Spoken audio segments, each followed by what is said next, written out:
Olá, pessoa amável da internet, seja bem-vindo a mais um vídeo desse canal, mais um react, dessa vez um react lá, o canal do PH Santos, Cinema e a Ilusão da Representatividade. Meu Deus, como é difícil falar representatividade. Mas antes, já sabe, né? Curtir, compartilhar, dislike, comentário, qualquer reação é melhor do que nada. Aqui no YouTube, a indiferença é o pior tipo de reação. Então, faz sentido pedir no começo todas essas coisas? Faz sentido nenhum. Mas essa plataforma não faz sentido, a vida não faz sentido. E é isso. Abrace o caos. Do nada, virei Frederico Nietzsche. Mas é isso. Não faz sentido, mas eu peço, se você puder, dar algum tipo de reação no começo do vídeo ou no meio do vídeo, antes de você sair do vídeo. Agradeço. Ajuda muito no meu trabalho. Tô tentando chegar a 100 inscritos. Bora que bora. Vamos lá pro vídeo. A ilusão da representatividade que Hollywood vem cada vez mais sustentando e assim tentando limpar a blackface que fez por anos. Há uma falsa representatividade que o cinema hollywoodiano adora amar em sua maioria, tá? É uma representatividade a favor do comercial, seja black money, pink money ou todas as cores money aí que vão aparecendo nesse meio do caminho, que de Pra quem não manja, blackface é que antigamente que no teatro fazia e nos filmes faziam também, como você tinha a segregação e o racismo muito pungente, né? Institucionalizado, né? Como lei, não que ele tenha assumido, as pessoas, atores brancos, pintavam a cara para interpretar personagens negros. Essa questão do black money e pink money é a questão de você usar essas coisas como baits para atrair pessoas para consumir seus produtos. Então, uma empresa que não tá nem aí para nada, não contrata pessoas negras, uma empresa que às vezes tem um passado totalmente racista, escravista, sei lá, aqui no Brasil, por exemplo, Novembro faz uma baita propaganda de do Zumbi dos Palmares e contrata um ator negro para fazer propaganda e tudo mais, só para te atrair como um consumidor, como pessoa negra, e para fazer você falar, ó, essa empresa é da hora, vamos comprar com ela. E na verdade, ela não tá nem aí para nada, ela só tá usando um bait para você consumir com ela. E o Pink Money em relação a pessoas LGBTQIA+, né? de certa forma, inebriam tanto aqueles que se sentem minimamente representados que acabam transformando-os em uma massa não pensante sobre o cenário inteiro. Ou, como definiu Jorge Romero, acaba fazendo daquelas pessoas pobres zumbis. Zumbis, inclusive, a favor das empresas, tá? Nesse caso aqui. Não é nem a favor do vírus ou de comer miolos, não. É a favor das empresas. Nos quadrinhos, um Homem-Aranha negro e latino só continuou negro e latino porque teve lucro. No cinema, existe uma demanda cada vez mais a favor do mercado do lucro do que da demanda de um grupo específico, de uma minoria de fato. Começou assim, mas depois não. Comunidades que já existiam são remodeladas ou dominadas a favor do mercado, gerando, por exemplo, um incriticável remake de A Pequena Sereia, porque escolheu a cor da sua protagonista como escudo, pautas que nem traz direito, inclusive, tá? Só deixa lá e pega quem quer. Essa é a ilusão da representatividade que Hollywood vem cada vez mais sustentando e assim tentando limpar a blackface que fez por anos, décadas, mas sem conseguir ser genuína e eu diria, pelo menos pra mim, confiável, porque quem não desconfia, desculpa, comete alguma tolice, não sei qual, mas comete. Antes de entrar no lance da ilusão, é preciso falar sobre arte séria versus arte leve e entrar nesse caminho cheio de espinhos, tá? Porém, eu espero que você entenda. Não é uma crítica à pessoa, pode até ser. É uma crítica ao ambiente, também não é uma crítica à arte, coitada. Ela é utilizada nesse caso, tá? As pessoas, por sua vez, têm dificuldade de sair desse ambiente, porque tanto não se percebem nele, por ser um jardim murado, já falei disso no outro vídeo, como também quando percebem, parece não ter muito o que fazer. Afinal, desde que a arte é indústria, a coisa parece andar desse jeito. E aí eu tô falando, sei lá, desde década de 30, 40, por aí vai. Pra provar isso, ó, Adorno e Horkheimer, eles escreveram um ensaio em 1947 definindo e cunhando o termo indústria cultural. Um texto forte e que busca equiparar a produção cultural da época com a de uma indústria que faz utensílios, né? Utilitários não, utensílios, vai. Nesse texto, dentre várias outras coisas que não virão ao caso nesse vídeo, existe a distinção entre o que eles chamaram de arte séria e arte leve. Perceba, tudo é arte. arte. Foque-se em séria e leve. Atenha-se à perfeição dessas palavras e não busque sinônimos. Vai facilitar demais o entendimento disso aqui. A arte séria para a dupla, né, Adorno e Horkheimer, é uma arte que desafia, que questiona, que problematiza o status já definido. Isso é muito importante, essa ideia do status que já é definido, que é o tal do status quo, né? Ou seja, ela busca balançar as estruturas como parte de sua reflexão ou chamado à reflexão. Ela não fornece respostas simples ou conclusões agradáveis. Na verdade, ela tende a desafiar a partir algumas vezes da frustração, porque veementemente luta contra a expectativa do espectador. Caso contrário, atenderia a uma demanda, e se atender a demanda é indústria, é produto, vamos colocar assim. Ela pode levar ao difícil, mas penso que alguns conseguiram ser fácil e complexo ao mesmo tempo. Só que, assim, por exemplo, O Sol é para Todos, filme de 62, acho que é um exemplo bem disso, assim, de que é fácil e complexo ao mesmo tempo. Mas, entenda, complexo é diferente de difícil. É bem diferente de difícil. Por isso que atenha-se essas duas palavras, arte séria e arte leve. Esse é o ponto. Na arte leve, né, é vista pela dupla aí dos ensaístas como aquela que é tranquila de consumir e precisa cada vez mais ser tranquila, porque a vida do trabalhador já é atribulada demais. Ela é o escapismo, né? E como sempre digo, só se busca escapar de algo que você tá preso ou que você não tá gostando ali, né? Você não escapa de algo bom. É uma arte que busca agradar em vez de provocar. Fazer carinho em vez de, sei lá, gerar insatisfação. Afinal, o trabalhador, ele precisa estar alegre e satisfeito pro dia seguinte. Senão, no dia seguinte, ele não vai conseguir montar as pecinhas direitinho. Ele vai ficar reflexivo demais, sorumbático demais, enfadado, quem sabe, então não pode. Caramba, e o PH acabou de dar a resposta por que eu... Não sei, é o que eu tô pensando, né? Mas na minha mente cachorro, por que eu acho Pantera Negra 2 tão decepcionante? A palavra Pantera Negra 2 não é nem tipo filme ruim, filme mais ou menos, nota baixa. É só decepcionante mesmo. Eu sei que o filme teve várias atribulações. Teve a morte do Chadwick Boseman, que ninguém esperava. Foi uma baita merda, atrapalha qualquer... a gente nem tem que reclamar disso, porque a morte dele é muito, 100 mil vezes importante do que qualquer qualidade de um filme. Teve a questão da atriz, que teve problema com vacina e tudo mais. Mas o decepcionante mesmo, o roteiro. O roteiro é decepcionante porque ele, usando pra esse sentido, ele não vai pra arte séria. Porque o roteiro tá toda hora gritando, pra quem não assistiu Pantera Negra 2, talvez eu dê spoilers. Tá toda hora gritando sobre contradições do racismo. Sobre como países africanos são colonizados, como países africanos são usados pelos países imperialistas, como os países da ONU não se importam, como eles são atacados, vilipendiados, e eles são colonizados. E, tipo, o roteiro tá toda hora gritando pra abordar esse assunto. Tá gritando toda hora pra fazer igual fez no primeiro filme, em poucas partes, de jogar e falar, ó, vocês colonizaram, vocês que destruíram esse continente.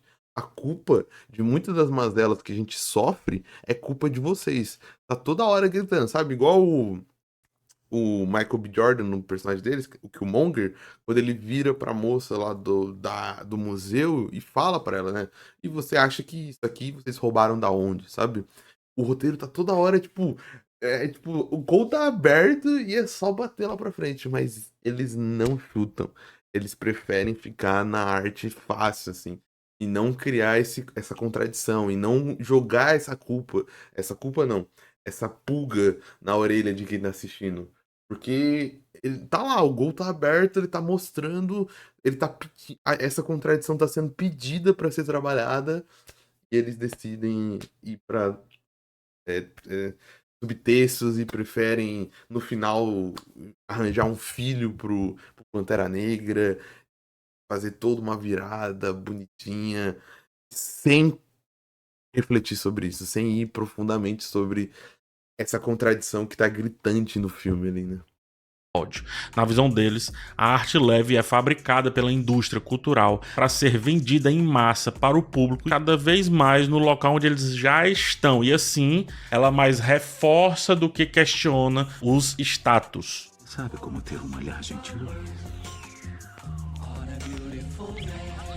Arte séria versus arte leve não é uma avaliação de valor, tá? É uma distinção pragmática, por isso o lance da palavra, sobre a relação que essas duas formas de arte têm para com o público e como elas são abordadas e utilizadas pelo mercado. A partir das duas, a indústria cultural usa, por exemplo, um meio termo para inebriar o público. E hoje, isso foi escrito em 40, né? 47. Hoje, cada vez mais, pega-se o melhor do leve e alguma coisa ali da séria, cria-se uma fusão para conseguir passar pelas duas esferas muito bem, pelos que querem leveza e pelos que querem seriedade. E aí chega-se então a ideia de fusão, mas que causa uma cisão, porque essa união cria uma terceira coisa, que é isso que a gente assiste em sua maioria, sobretudo em Hollywood. Abre aspas aqui. Hoje, mais do que nunca, a antítese deixa-se reconciliar, acolhendo a arte leve na séria e vice-versa. É justamente isso que a indústria cultural procura satisfazer. Explica. O filme A Origem e boa parte do cinema do Christopher Nolan é exatamente assim.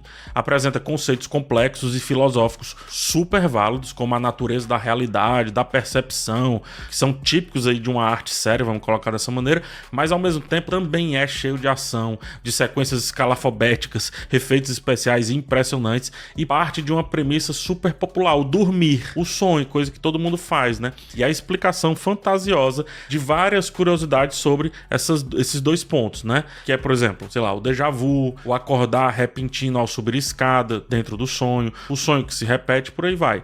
Essas são, portanto, características perfeitas aí da arte leve. E aí, juntando as duas, A Origem. Porém, perceba, ainda que haja essa fusão e depois a cisão, porque A Origem não tá nem de um lado nem do outro, o lado que sai favorecido não é um terceiro, tá? Não é uníssono. É quando você vai derivando, ou seja, voltando, é a arte leve e, sobretudo, o mercado. Porque tende mais a ser leve do que a ser séria. Só com sim. E isso é totalmente verdade, porque ele usa esses conceitos complexos, né? Igual ele falou, complexo não é sinônimo para difícil, mas no fio da meada, no fim, não precisava, né? O filme funcionaria se fosse só uma ficção científica onde as pessoas invadem sonhos dos outros, eu acho, né? No fim, o que você tira disso? Qual que é a reflexão? No fim, você não sai incomodado, né, do cinema. No fim, você não sai com uma reflexão. E não que você tenha que sair, né? De novo, não é sobre... Igual ele falou, não é sobre valor, não é sobre moralizar, não é sobre julgamento. É sobre caracterização, né? Característica. É interessante, porque o Nolan realmente, nesse ponto, ele durante a jornada do filme, ele te coloca na profundidade. Mas quando acaba o filme, aquela profundidade sumiu, né? Aqueles questionamentos não estão mais com você, porque tudo se resumiu a uma catarse de ação e escalafobética, né?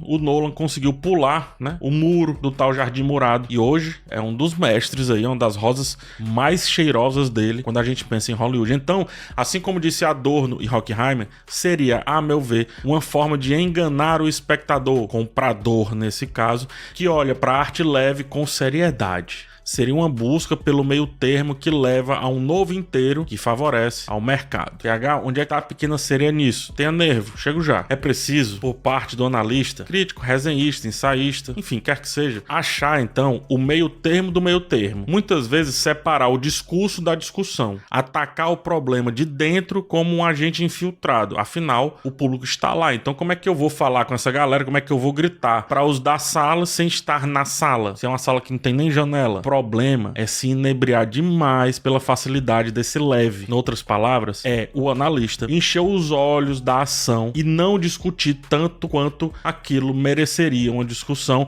ou se não merecesse, que desse para tirar. E ainda que soe petulante em alguns momentos, por isso que é preciso subir o nível das conversas vez ou outra. É preciso ir além da tela, como fazemos aqui no canal. Porém, perceba, quando inebriados demais pelo cheiro das rosas desse jardim, esse jardim murado, os presos não permitem que esses muros sejam rompidos. Estão inebriados. alimentam a indústria que um dia os alimentou com a tal da representatividade. E para fins aqui do nosso recorte, criticam, não vou dizer nem criticam, açoitam o crítico que um dia juraram amar, porque essa pessoa em específico foi contra um filme que deveria ser incriticável. A partir disso, mesmo que hajam tentativas de representatividade por meio da indústria cultural, como A Pequena Sereia de 2023, ela faz a indústria, vamos colocar aqui no caso a Disney, em favorecimento não do acesso ou da figuração daquelas minorias, digamos assim, mas faz enquanto produto. Ela faz para repetir algo que deu certo um dia, A Pequena Sereia, anexado ao outro algo que deu certo outro dia, a representatividade. Quando eu falo nesse caso dar certo é lucro, então ela junta os dois, a seriedade da representatividade, a leveza da Pequena Sereia, e gera um terceiro a favor do lucro. E aqui é onde eu ponho, Adorno e Horkheimer não chamaram, mas aqui é onde eu chamo de arte lucro, o produto. E aí, meu amigo, o produto, quem já tá inebriado por esses dois lados aí, como eu falei, né, sentindo o cheiro das rosas desse jardim,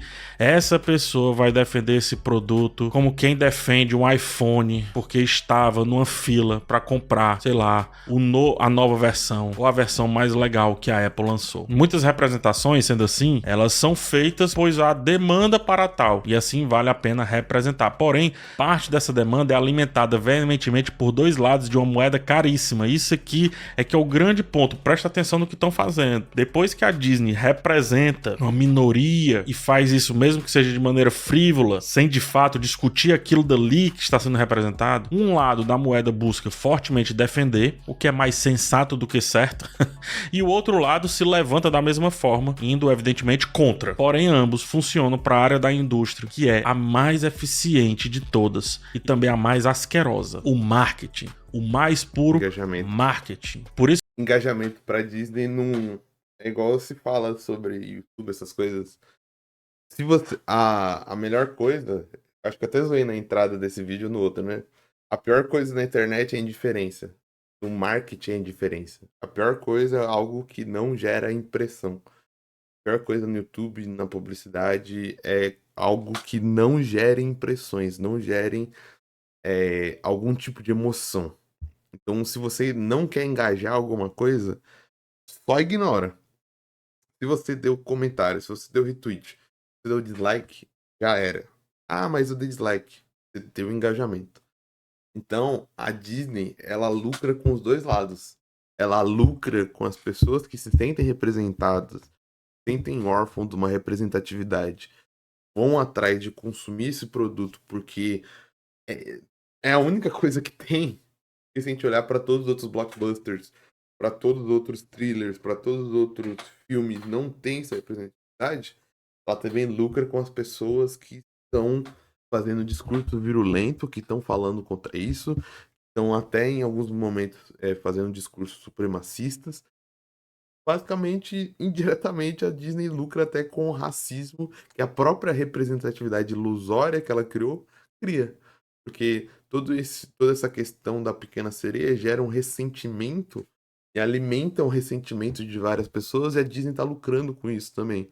Porque gera números pro filme dela, gera pessoas que não iam assistir, vão assistir só pra falar mal, gera impressões, gera... Pô, a gente não pode ser ingênuo, só de tipo, Pequena Sereia ficar no Trend Tops, a Disney já tá lucrando, porque ela tá recebendo engajamento.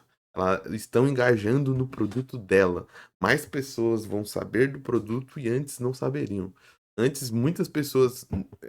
a Pequena Sereia estrearia, passaria, e as pessoas, sei lá, descobririam quando tivesse zapeando no Gato.net ou na Disney Plus, sabe? Mas hoje, grande parte da população sabe que existe a Pequena Sereia por conta desse engajamento dos dois lados. Né? Nossa, genial esse vídeo do PH até aqui. Genial. Muito bom mesmo.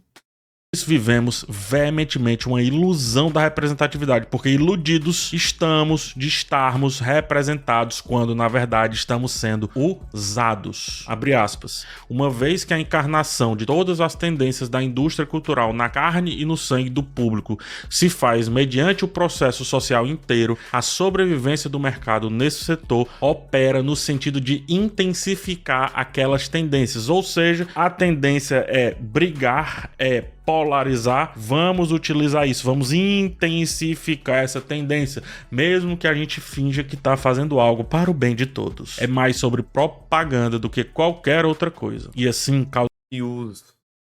e muitas vezes, inconsciente ou não, os veículos de mídia alimentam isso. Porque os veículos de mídia, eles gostam disso, porque também gera engajamento para eles. Então, eles vão lá no Twitter ou na rede social, vão pegar comentários que geram reações, vão pegar, vão fazer uma matéria, vão fazer um clickbait para você clicar, porque isso vai gerar engajamento. Então tá todo mundo se alimentando disso. Tá todo mundo se alimentando dessa troca. Quando troca etnia, os jornais lucram, os youtubers lucram. Então, além da Disney e de outras empresas estarem lucrando com essa briga, toda a indústria de consumo também lucra. E, em parte, toda a indústria também tem culpa nessa parte, porque se a Disney percebe que tá todo mundo comentando e sei lá, o The New York Times está fazendo uma matéria tentando discutir sobre a troca, vai perceber, vai continuar jogando esses baits, vai continuar jogando, vai continuar pipocando, porque tá bom. Tá? No final é sobre como? É sobre ganhar dinheiro, é sobre engajamento, é sobre lucro. As pessoas vão, às vezes, para críticas e vão pro, sei lá, Rotten Tomatoes, Metacritic, e acham que essas empresas muitas vezes estão se preocupando com isso. Tanto faz para elas, sabe? Inclusive, se tiver review bomb, melhor ainda, mais engajamento. Você está dando mais engajamento fazendo review bomb. Você está perdendo seu tempo indo lá falar mal daquele filme sem ter assistido e a Disney se alimenta disso. Causas importantes como negritude, elas não só são esvaziadas, como geram mais polarização, daquela que retroalimenta o olho gordo do marketing, das bilheterias, que coloca os dois lados sempre no estado reativo, no pior dos piores dos casos, e esse caso existe, essa propaganda faz aquela propensa representatividade parecer um chaveiro que tem o mesmo peso e importância de um objeto vendido na fila da loja do parque de diversões. E aqui, tô já arrematando, é o exato oposto do quem lacra não lucra. Olha só como essa frase é errada de tamanhas formas.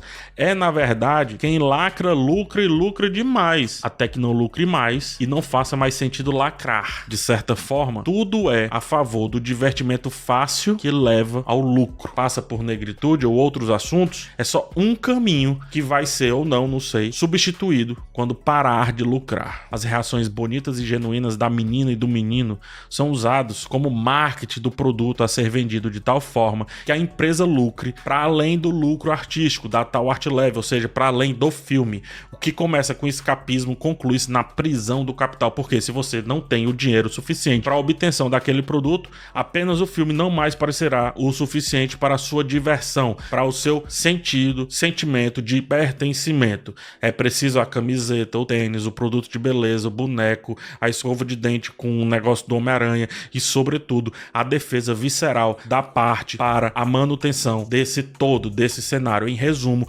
estamos sendo colocados para brigar e, por isso, não se aceita a análise prática de um filme que supostamente representa um grupo, fazendo com que esse grupo ignore ou rechaça o analista e vá em busca de um outro analista que apenas concorde. A novidade consiste em que os elementos inconciliáveis da cultura, da arte e do divertimento sejam reduzidos a um falso denominador comum, totalidade da indústria cultural. Fecha aspas. Eu nem abri, mas já fecha. E parte dessa totalidade da indústria cultural são os próprios asseclas seguidores defendendo tudo e qualquer coisa que dessa indústria surge. É o marketing espontâneo, o mais poderoso de todos, talvez rival apenas do viral. É o marketing dos brand lovers, os amantes da marca, o marketing da obediência. Abre aspas, a interrogação não é substituída pela pura obediência, fecha aspas, está no mesmo texto, porque obedientes são aqueles que mantêm a estrutura que os usa a favor de si. Buscamos pertencer.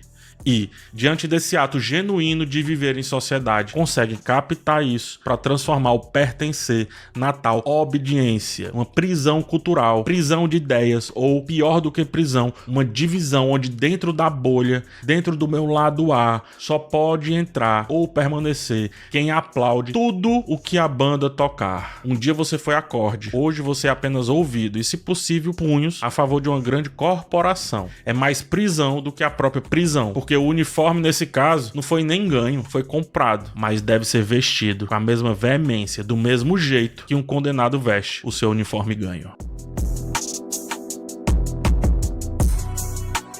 Digam gratidão.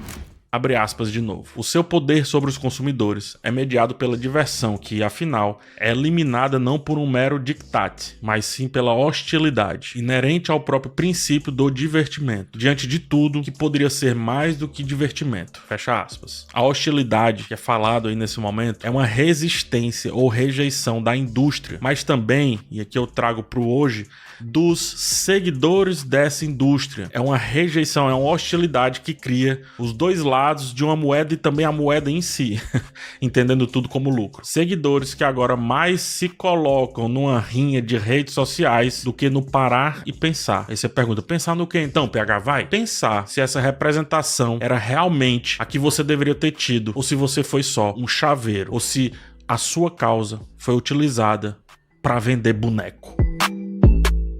Caraca, que vídeo maravilhoso, que vídeo fantástico e super importante pro momento que a gente vive, né? De como...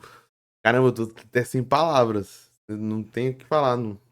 Qualquer coisa que eu falar aqui vai diminuir, estragar o vídeo. Tudo que eu tinha pra falar, eu falei durante o vídeo. Fantástico do PH. E que nos ajuda a refletir muito sobre isso. E aquilo que ele fala sobre uma hora vai parar e vai... outra coisa vai substituir, é muito verdadeiro, porque a representatividade não tá fazendo as pessoas pensar, não tá fazendo refletir, então não tá formando a necessidade e o entendimento de que essa representatividade ela é natural e faz parte do mundo e deveria ter, porque o mundo é diverso, mas é uma representatividade de chaveiro, é uma representatividade para vender, para lucrar, e quando parar de lucrar, pode esquecer que outra coisa vai lucrar e essa outra coisa que vai ser feita. E a representatividade vai voltar para margem. Vai voltar para ser marginal, no sentido de que não está no centro da indústria do lucro, mas está na margem daqueles que a fazem por ver que ela realmente é necessária, ela é natural e ela faz parte do nosso mundo, né? Mas é isso. Se você gostou desse vídeo, não se esqueça de deixar o like, não se esqueça de deixar uma impressão, não se esqueça de comentário, não se esqueça de se inscrever aqui no canal. Eu vou ficando por aqui e até a próxima.